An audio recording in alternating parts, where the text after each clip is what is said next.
Welcome back to students. In this video we will discuss about theorem. First of all, statement. Any point on the right bisector of a line segment is equidistant from its endpoint. किसी भी theorem को याद करने के लिए ये ज़रूरी है कि आपको पहले उसकी स्टेटमेंट अच्छी तरह से समझ आए ताकि आपको रट्टा ना लगाना पड़े, आपको उसको ज़ुबानी याद ना करना पड़े। तो सबसे पहले आपको ये स्टेटमेंट समझने की ज़रूरत है। एनी पॉइंट, मेरा ख्याल है पॉइंट को तो आप जानते होंगे, ऑन द राइट बाइसेक्टर। सबसे पहले हमें ये पता होना चाहिए कि बाइसेक्टर क्या होता है। अगर एक लाइन है,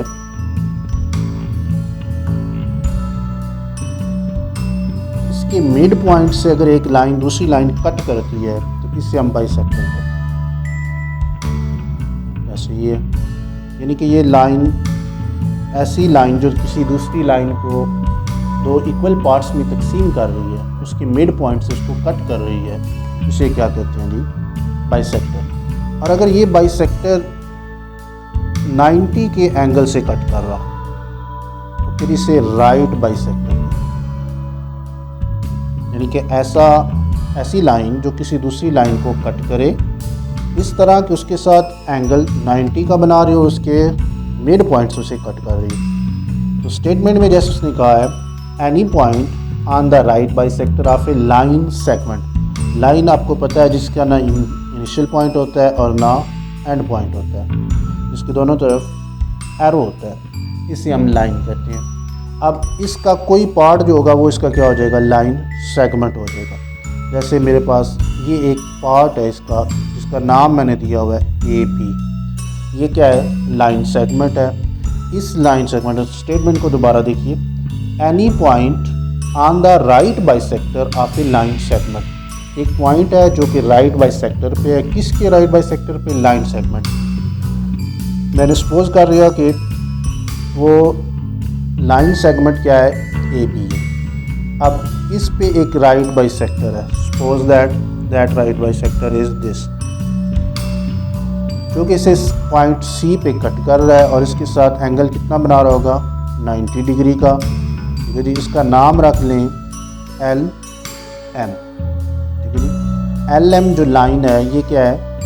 ये बाइसेक्टर है किसका? Line segment AB। इस लाइन LM पे जो बाइसेक्टर है इस पे एक पॉइंट है जिसका नाम क्या है? P है। ये हमें इस स्टेटमेंट से पता चला है। Any point on the right bisector of A line segment. अगर आपको पॉइंट का पता है, राइट बाइसेक्टर का पता है, लाइन सेगमेंट का पता है, तो आप इतनी शक्ल बना सकते हैं। एक लाइन सेगमेंट बनाएं, उस पर एक राइट बाइसेक्टर बना दें और इस राइट बाइसेक्टर पे एक पॉइंट जो है उसको ले लें, जिसका नाम हमने खुद से जूम किया है, किसका नाम क्या है? P। तो ये चीज़ें जो है ये हमें इस स्टेटमेंट को पढ़ने के बाद पता चल गई। इसे हम कहते हैं कि ये क्या है? गिवन है। A line LM intersects the line segment AB at the point C such that LM is perpendicular to AB and AC is congruent to or equal to BC। क्योंकि ये पॉइंट C जो है ये क्या है? Mid point है, इसलिए A से C तक और B से C तक डिस्टेंस जो है ये क्या होगा? इक्वल होगा। So AC is congruent to BC and P is the point on line LM जो कि बाइसेक्टर है। अब प्रूव क्या करना है? ये इसके बाद जो लिखा है ये प्रूव करना है। इस equi distant from its and point. ये जो पॉइंट P आपने लिया है ये इक्वी डिस्टेंस है इस लाइन सेगमेंट के एंड पॉइंट से, यानी कि पॉइंट A और पॉइंट B से P का डिस्टेंस इक्वल है। तो यानी कि आपने प्रूव करना है PA is equal to PP। अब कंस्ट्रक्शन में आप क्या करेंगे? आप इसको ज्वाइन कर देंगे P को A के साथ B और B के साथ। अब प्रूफ करने से पहले बेटा जो चीज़ ज़हन नशीं रखनी ज़रूरी है वो ये है, जब भी हमारे पास दो ट्राइंगल्स बन जाए, इन ट्राइंगल्स को कॉन्ग्रुएंट प्रूव करने के लिए हमारे पास हर ट्राइंगल में 6 कंपोनेंट्स होते हैं। इस ट्राइंगल की 3 साइड्स हैं और 3 एंगल्स हैं।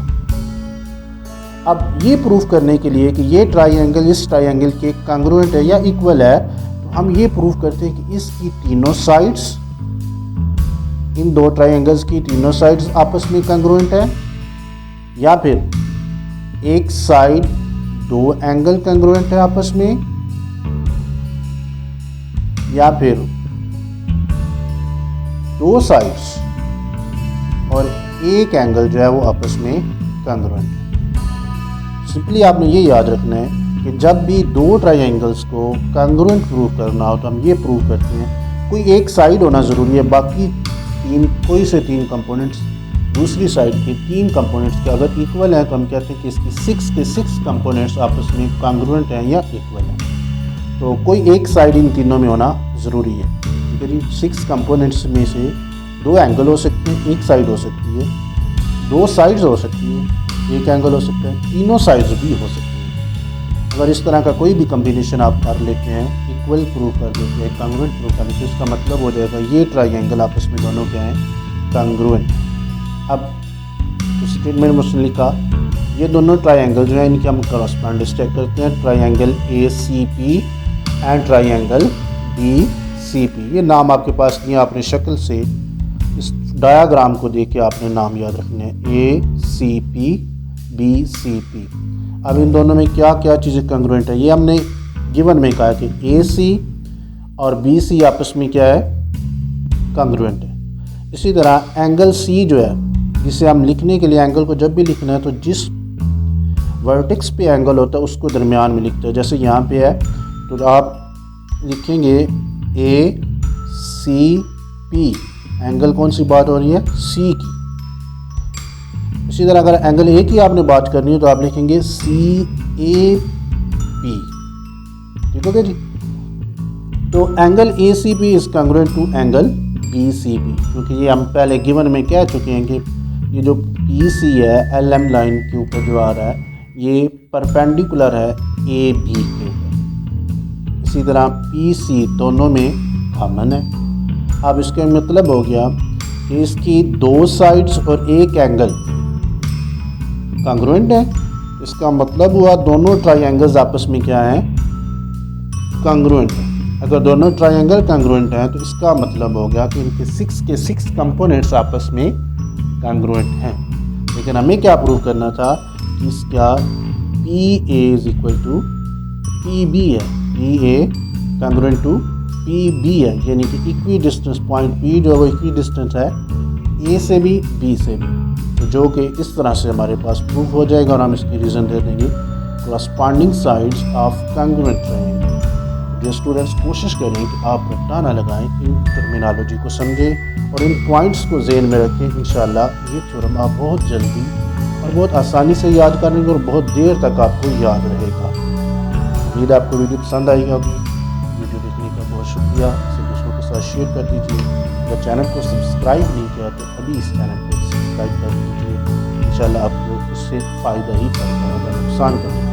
बहुत शुक्रिया। अल्लाह हाफ़िज़।